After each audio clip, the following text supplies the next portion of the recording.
여호와 하나님이 그 땅에서 보기에 아름답고 먹기에 좋은 나무가 나게 하시니 동산 가운데에는 생명나무와 선악을 알게 하는 나무도 있더라.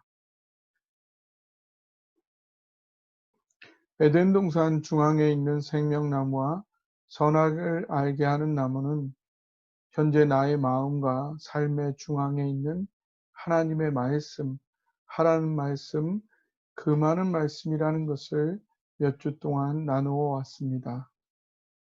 오늘은 특별히 하나님께서 나를 사랑하셔서 나에게 금하신 것들에 어떤 것들이 있는지 살펴보기를 원합니다.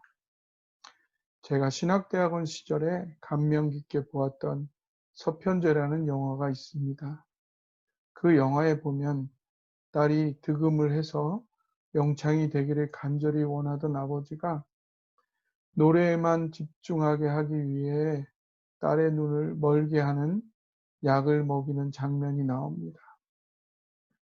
물론 불완전한 인간, 불완전한 부모의 모습이긴 하지만 어쩔 수 없이 그 많은 것을 나에게 허락하실 수밖에 없는 하나님 심정의 일면이 느껴져서 영화가 끝난 후 두세 시간 동안 엉엉 울었던 적이 있습니다.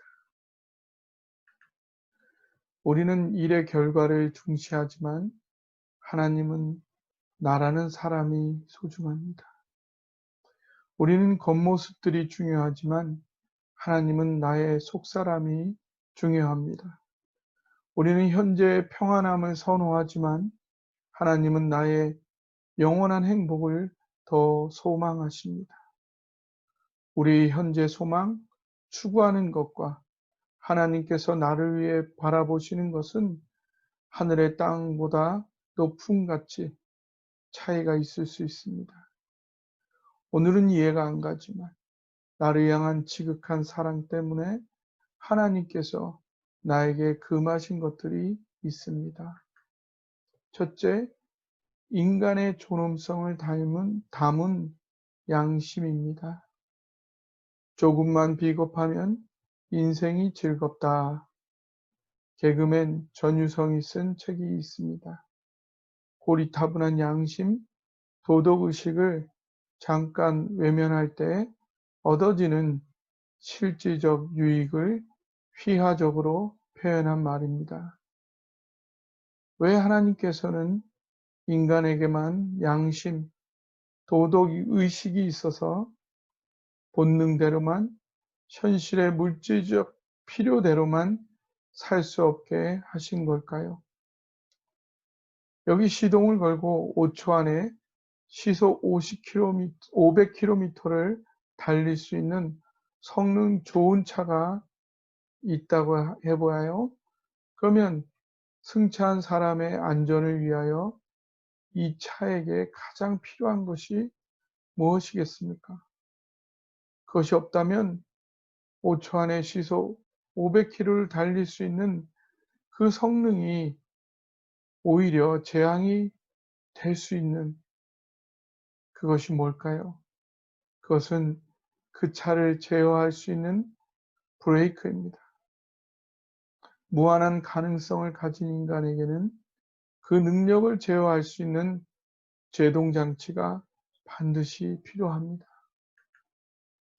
제한된 지적인 능력을 갖고 있는 동물은 양심, 도덕의식이 없습니다. 그래서 본능에만 그대로 충실하게 살아갑니다. 그래도 문제될 것이 없지요. 그러나 인간의 정신적 능력은 거의 한계가 없습니다. 본능과 인간의 정신적 능력이 잘못 결합되면 욕구가 무제한으로 분출되고 엽기적 행위의 극한에 이르게 될 수도 있습니다.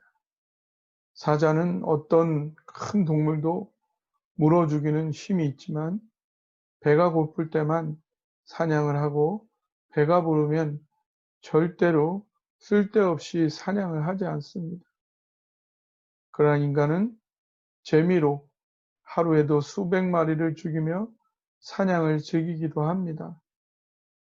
돼지도 과식하는 법이 없고 위장의 30%는 항상 비워놓는다고 합니다.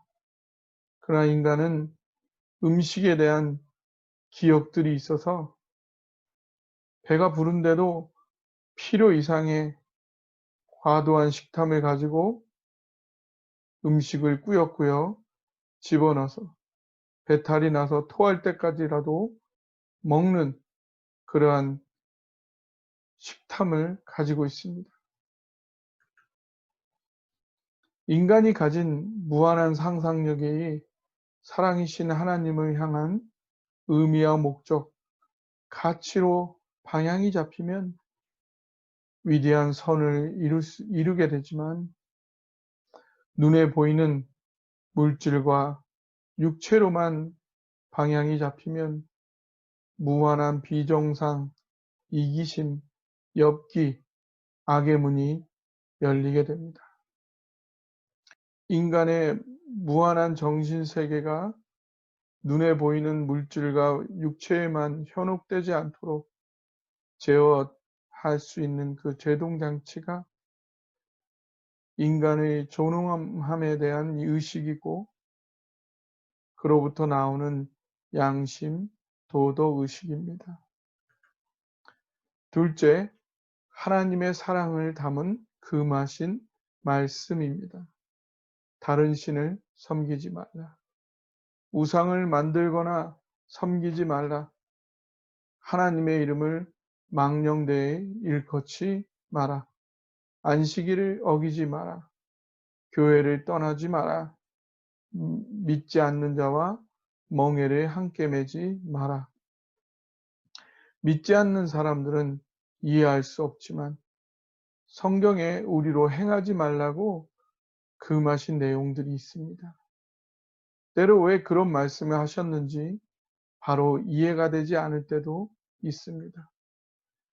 어린아이는 물과 불의 무서움을 아직 이해하지 못하죠. 이해하지 못한다고 해서 물과 불의 위험이 줄어드는 것은 아닙니다. 만약 아이가 자기가 분명히 경험하여 이해한 후에야 물과 불을 조심하게 된다면 엄청난 위험을 각오해야 할 것입니다. 하나님의 지혜에 비하면 우리 인간의 지혜와 헤아림도 어린아이와 같이 한없이 부족한 것입니다. 오늘 이해가 가지 않더라도 십자가에서 나를 위해 죽으신 하나님, 나보다 나를 더 잘 아시고 나보다 나를 더 사랑하시는 하나님께서 금하신 것이라면 그것이 나를 위한 사랑에서 비롯된 것임을 인정하고 순종할 필요가 있습니다. 셋째, 나에게만 금하신 것들도 있습니다. 나에게 있는 무한한 정신적 능력과 가능성을 현재의 물질과 육체에만 매몰시키지 않고 하나님의 사랑으로부터 나오는 위대한 의미와 목적과 가치를 위해 사용할 수 있는 신앙적, 인격적 성숙을 이루기 위해서는 인류 보편적인 양심과 도덕의식, 그리고 하나님의 말씀만이 아닌 또 다른 것들이 필요합니다. 나는 하나님 앞에 어떤 사람도 대신할 수 없는 고유한 존재이죠. 내가 고유한 것처럼 내가 하나님의 형상으로 빚어져가는 그 과정도 고유할 수밖에 없습니다. 사람마다 하나님께서 다루어야 할 그 사람의 약한 부분도 다 다를 수밖에 없지요.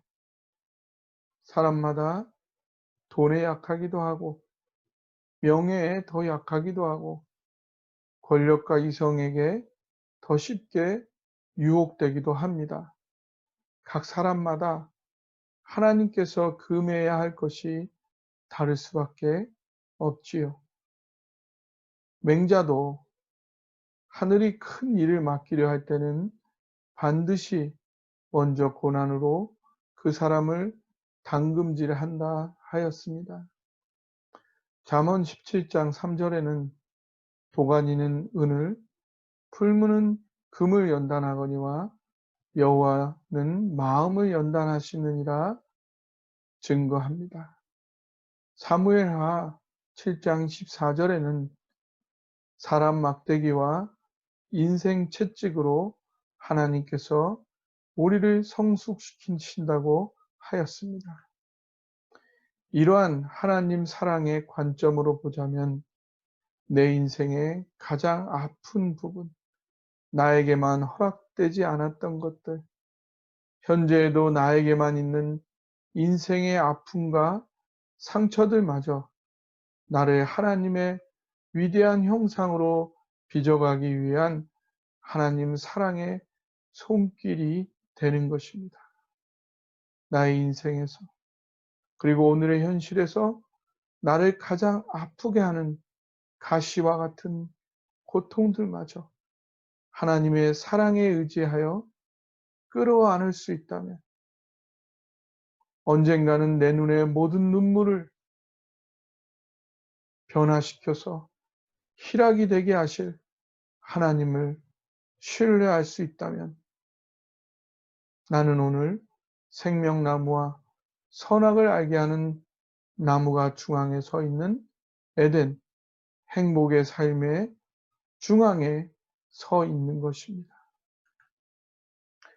나를 향한 모든 것이 사랑밖에는 없음을 십자가에 죽으시면서 보여주신 하나님의 심정에 의지하여 나에게 금하신 것들, 양심, 말씀, 인생의 고난들을 믿음으로 품어서 어떠한 환경도 추월하여 오늘 여기서 에덴 천국의 삶을 누리시기를 주님의 이름으로 축원합니다.